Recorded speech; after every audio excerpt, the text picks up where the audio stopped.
دجال کے بارے میں جو احادیث سے صحیحہ سے ہمیں معلومات پتہ چلتی ہیں، ایک تو یہ لفظ دجال جو ہے یہ دجل سے ہے. دجل کسے کہتے ہیں؟ فریب، دھوکہ کہتے ہیں نا، دجل کر رہا ہے دجل. حدیث میں آتا ہے قرب قیامت میں دجال ظاہر ہوگا، اسے اللہ نے طاقتیں دی ہوں گی، بہت ساری قوتیں دی ہوں گی، زندہ کو مار دے گا اور مردے کو زندہ کر دے گا. اور وہ یہودیوں کی مدد کے لیے آئے گا. کس کی مدد کے لیے؟ اسرائیل کی. عجیب بات ہے کہ آج یہودی بھی دجال کا ہم سے زیادہ انتظار کر رہے ہیں. وہ اسے یہودیوں کے لیے نجات دہندہ سمجھتے ہیں کیونکہ ان کی کتابوں میں پیش گوئیاں ہیں. اس سے محمد صلی اللہ علیہ وسلم کی صداقت کا بھی پتہ چلتا ہے کہ آپ صلی اللہ علیہ وسلم کی پیش گوئیاں ایسی پیش گوئیاں بھی ہیں جن کو غیر مسلم بھی تسلیم کرتے ہیں. اللہ نے پیغمبروں کو، پچھلے پیغمبروں کو اس کا وقت نہیں بتایا تھا کہ وہ کب ظاہر ہوگا، اس لیے حدیث میں آتا ہر پیغمبر نے اپنی امت کو اس سے ڈرایا ہے، اس کے فتنے سے بچنے کا حکم دیا ہے.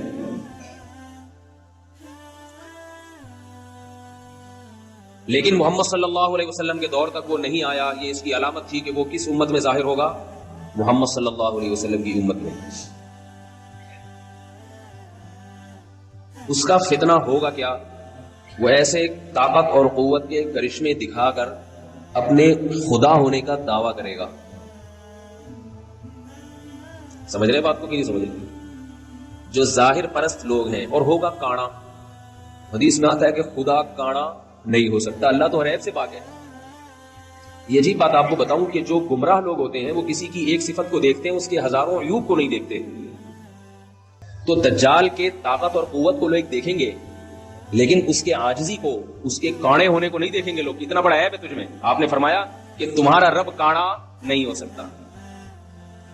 اور اس کی پیشانی پر واضح لفظوں میں کافر لکھا ہوا ہوگا. کافر، یہ بھی علامت ہوگی کہ جھوٹا ہے، کذاب ہے. لیکن ظاہر پرست لوگ اس کی طاقت کو دیکھ کر اس پر ایمان لائیں گے. حدیث میں آتا ہے اس کے ایک طرف آگ ہوگی اور ایک طرف باغ ہوگا. جو اس پر ایمان لائے گا اس کو باغ میں داخل کرے گا اور جو ایمان نہیں لائے گا اس کو آگ میں پھینک دے گا. آپ صلی اللہ علیہ وسلم نے فرمایا جو آگ ہے حقیقت میں وہ جنت کا باغ ہے اور جو باغ ہے حقیقت میں وہ آگ ہے. آپ صلی اللہ علیہ وسلم نے فرمایا جمعہ کے دن سورہ کہف پڑھنے والا دجال کے فتنے سے محفوظ رہے گا. دجال آئے گا کیوں؟ یہودیوں کی مدد کے لیے. کس دور میں آئے گا؟ جس دور میں حضرت مہدی ظاہر ہوں گے. سمجھ رہے نہیں سمجھ رہے بات؟ اور دجال کو قتل کون کرے گا؟ مسلمانوں میں طاقت نہیں ہوگی دجال کو قتل کرنے کی، اس کی طاقت اور قوت کی بنا پر. آپ صلی اللہ علیہ وسلم نے فرمایا، روایات میں آتا ہے عصر کی نماز کا وقت ہوگا، حضرت مہدی شام میں، جہاں آج بڑی لڑائیاں ہو رہی ہیں، اللہ تعالیٰ مسلمانوں کی مدد فرمائے، شام کی مسجد میں دمشق میں حضرت عیسیٰ، حضرت امام مہدی وہ امامت کے لیے عصر کی نماز میں کھڑے ہوں گے مصلی پر. اچانک جب اقامت سے فارغ ہوں گے دیکھیں گے کہ آسمان سے حضرت عیسیٰ ابن مریم علیہ الصلوۃ والسلام فرشتوں کے کندھوں پر ہاتھ رکھ کے نیچے کی طرف نازل ہو رہے ہیں. یہ بات یاد رکھیے، یہ بات قرآن سے بھی ثابت ہے، صحیح احادیث سے بھی، کہ حضرت عیسیٰ علیہ السلام پر موت واقع، بولو بھائی، نہیں ہوئی ہے. کیونکہ اس بات کو قرآن نے بہت واضح انداز میں بیان کیا، احادیث میں یہ بات بہت کثرت سے وارد ہوئی ہے. لہذا جو شخص حضرت عیسیٰ کی موت کا قائل ہے وہ اسلام سے خارج ہے. یہ میں اس لیے کہہ رہا ہوں کہ قادیانی حضرت عیسیٰ علیہ السلام کی حیات کے قائل نہیں ہے، موت کے قائل ہیں. کیوں قائل ہے؟ اس میں ان کی کیا سیاسی فائدے ہیں، یہ ایک الگ ٹاپک ہے. لیکن ہم اہل اسلام کا یہ بال اتفاق عقیدہ ہے کہ اللہ نے حضرت عیسیٰ ابن مریم کو زندہ، موت دیے بغیر زندہ آسمانوں پہ اٹھایا، اور حضرت عیسیٰ ابن مریم علیہ الصلوۃ والسلام قرب قیامت میں حضرت مہدی کے دور میں نازل ہوں گے. تو یاد رکھو یہ قادیانیوں کا نظریہ ہے کہ حضرت عیسیٰ پر موت واقع ہو گئی ہے. اہل اسلام کا عقیدہ ہے، قرآن میں بھی اللہ نے فرمایا بل رفعہ اللہ الیہ، فرمایا وما قتلوہ وما صلبوہ، عیسیٰ کو نہ قتل کیا یہودیوں نے، نہ صلیب پر لٹکایا. جس کو صلیب پہ لٹکایا تھا وہ حضرت عیسیٰ کی شکل کا کوئی آدمی تھا. اللہ نے معاملہ ان پہ مشتبہ کر دیا اور حضرت عیسیٰ کو اللہ قرب قیامت میں نازل کریں گے. تمام اہل کتاب وَإِن مِّنْ أَهْلِ الْكِتَابِ إِلَّا لَيُؤْمِنَنَّ بِهِ قَبْلَ مَوْتِهِ، حضرت عیسیٰ کی موت سے پہلے اس وقت جتنی عیسائی ہوں گے وہ تمام کے تمام حضرت عیسیٰ کے ہاتھ پر اسلام قبول کریں گے. اور رسول اللہ صلی اللہ علیہ وسلم نے فرمایا جب حضرت عیسیٰ علیہ السلام نازل ہوں گے قرب قیامت میں تو حضرت مہدی ان کے اکرام میں مصلی ان کے لیے خالی کر دیں گے. حضرت مہدی حضرت عیسیٰ کے لیے مصلی خالی کر دیں گے کہ آپ نماز پڑھائیں. اس سے پتہ چلتا ہے کہ اگر کوئی بزرگ آئے تو امام کو چاہیے کہ اس کے اکرام میں، اگر وہ بزرگ امام سے اوپر والے مرتبے کا ہے، اس کے اکرام میں اس کو نماز کی پیشکش کرے کہ آپ نماز پڑھائیں. حضرت عیسیٰ علیہ السلام اس پیشکش کو مسترد کر دیں گے اور کہیں گے کہ اس کام کے لیے اللہ نے تمہیں ہی منتخب کیا ہے. کیوں؟ اس لیے کہ حضرت عیسیٰ اگر امامت کر لیتے تو یہ اس کی علامت ہوتی کہ محمد صلی اللہ علیہ وسلم کی بجائے اب حضرت عیسیٰ علیہ السلام اس امت کے نائب ہیں.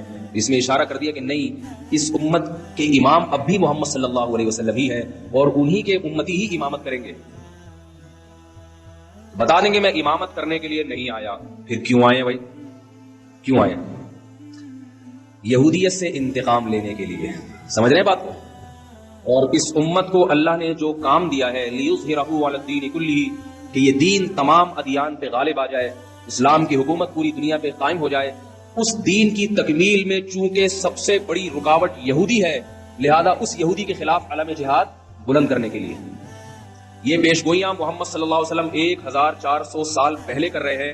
اور آج اگر دنیا کے حالات دیکھیں، آپ دنیا کے حالات دیکھیں تو آج زمینی حقائق بتا رہے ہیں کہ اسلام کا سب سے بڑا دشمن کون ہے؟ اسرائیل ہے،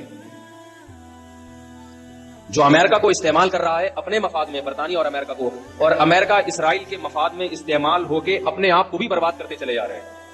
یہ نہیں دیکھ رہے کہ ہمیں اس سے کیا نقصان ہو رہا ہے. حضرت عیسیٰ علیہ السلام نازل ہونے کے بعد محمد صلی اللہ علیہ وسلم نے ارشاد فرمایا عصابتان من امتی احرزهم اللہ من النار، عصابت تغزو الہند وعصابت تغزو مع عیسی ابن مریم. میں سوچتا ہوں کیسے مبارک لوگ ہوں گے جن کو نبی کی زیارت نصیب ہوگی، حضرت عیسیٰ ابن مریم علیہ الصلوۃ والسلام. کاش اللہ ہمیں بھی ان لوگوں میں شامل کر لے اور ایسے کاموں کی توفیق عطا فرمائے جس سے ان لوگوں میں شمولیت ہمارے لیے آسان ہو جائے. فرمائے میری امت کے 2 گروہ ایسے ہیں جن پر اللہ نے جہنم کو حرام کر دیا ہے. ایک وہ گروہ جو ہندوستان پر حملہ کرے گا جیسے محمد بن قاسم نے کیا، اور دوسرا وہ گروہ جو عیسیٰ ابن مریم کے ساتھ مل کر قتال کرے گا. جہاد کے مخالف لوگوں کو اپنے نظریے پر غور کرنا چاہیے. ایسا نہ ہو جہاد کی مخالفت آپ کو اندھا کر دے اور آپ اسلامی تعلیمات سے پیچھے ہٹ جائیں. اللہ نے جو کچھ جہاد سے محبت کرنے والوں کے لیے، جو کچھ اللہ نے اس دنیا میں اور آخرت میں رکھا ہے، وہ مخالفت کرنے والوں کے لیے نہیں رکھا. حضرت عیسیٰ علیہ السلام نازل ہو کر جہاد کریں گے اور حدیث میں آتا ہے کہ دجال کو قتل کریں گے. یہی وہ دور ہوگا جس میں یاجوج ماجوج ایک مخلوق ہے جس کا قرآن مجید میں تذکرہ ہے. بہت بڑی مخلوق ہے، بہت کثرت سے ہے. کسی وادی میں ان کو بند کیا تھا حضرت ذوالقرنین نے سیسا پلائی ہوئی دیواریں کھڑی کر کے یاجوج اور ماجوج کو وادیوں میں بند کر دیا. وہ وادیاں کہاں ہیں اس کا ہمیں نہیں، کوئی کہتے چین میں، کوئی کہتے دیواریں چین کے پیچھے، کوئی کہتے کہاں ہیں، ہمیں نہیں پتا کہاں ہیں. یہ سوالی فضول ہے کہاں ہیں. اللہ نے جہاں کرنا تھا وہاں کر دیا. حدیث میں آتا ہے جب یاجوج ماجوج اتنی کثرت سے اہل اسلام کو، انسانوں کو قتل کریں گے، حضرت عیسیٰ علیہ الصلوۃ والسلام بھی ان کے قتل کرنے سے عاجز آ جائیں گے. اللہ سے دعا مانگیں گے، اللہ سے دعا مانگیں تو اللہ ان کی دعا کو قبول کرے گا اور یاجوج ماجوج کو ہلاک کرے گا. اتنے کثرت سے ہلاک ہوں گے کہ زمین انسانی لاشوں کے تعفن سے بدبودار ہو جائے گی. اللہ آسمان سے بارشیں برسائیں گے اور ان کی لاشوں کو بہا کے سمندروں میں، دریاؤں میں پھینک دیں گے، جس سے زمین پاک صاف ہو جائے گی اور پھر اسلام کی مخالفت کرنے والا اس روئے زمین پر کوئی بھی نہیں بچے گا. محمد صلی اللہ علیہ وسلم نے ارشاد فرمایا کہ اس وقت حضرت عیسیٰ ابن مریم زمین کو ایسا انصاف سے بھر دیں گے، خنزیر کا خاتمہ کریں گے، سور کی نسل ختم کر دیں گے تاکہ کوئی سور کا گوشت اپنے پیٹ میں دوبارہ نہ اتار سکے. جو مسلمان یورپ میں رہتے ہیں اور وہ کہتے ہیں ہم سے خوراک ہمیں یہاں ملتا ہی سور کا گوشت ہے اور سور کے گوشت کے کوفتے بنا بنا کے کھا رہے ہیں، ان کو میں یہ اللہ کا واسطہ دے کے کہتا ہوں کہ دیکھو سور کتنی گندی اور اتنی ناپاک چیز ہے کہ اللہ نے اس کی نسل کے خاتمے کے لیے ایک پیغمبر کا انتخاب کیا کہ اس کی نسل ختم کر دے. وہ اگر اس کے کھانے کی کچھ بھی گنجائش ہوتی تو حضرت عیسیٰ کی ذمہ داریوں میں سے یہ ذمہ داری نہ ہوتی کہ سور کی نسل کا خاتمہ کر دیں گے. حدیث میں آتا ہے, آخری بات کر کے بات ختم کرتا ہوں تاکہ نشانیاں مکمل ہو جائیں. رسول اللہ صلی اللہ علیہ وسلم نے فرمایا زمین کو عدل سے بھر دیں گے, انصاف سے, اور جب زمین پر اللہ کی عبادت کثرت سے ہوگی, زمین زنا سے, بدکاری سے, چوری سے, رشوت سے, پوری روئے زمین پاک ہو جائے گی تو اس کی برکتیں اللہ آسمان سے اللہ کی طرف سے برکتیں کھلیں گی. جس زمین پر گناہ ہوتے ہیں اس زمین میں رزق کی برکت کو ختم کر لیا جاتا ہے. آج پھلوں میں ذائقے ختم ہوتے چلے جا رہے ہیں, آج گندم میں ذائقہ ختم ہو گیا ہے. روٹی آپ پہلے دیکھیں بچپن میں ایسی خوشبودار روٹی, اب روٹی کا مزہ ہی نہیں ہے. آمدنوں میں برکت ختم, لاکھ 1.5 لاکھ روپے کما رہے ہیں, مہینے کے آخر میں پھر بھی روتے پھر رہے ہوتے ہیں, پیسے نہیں ہے.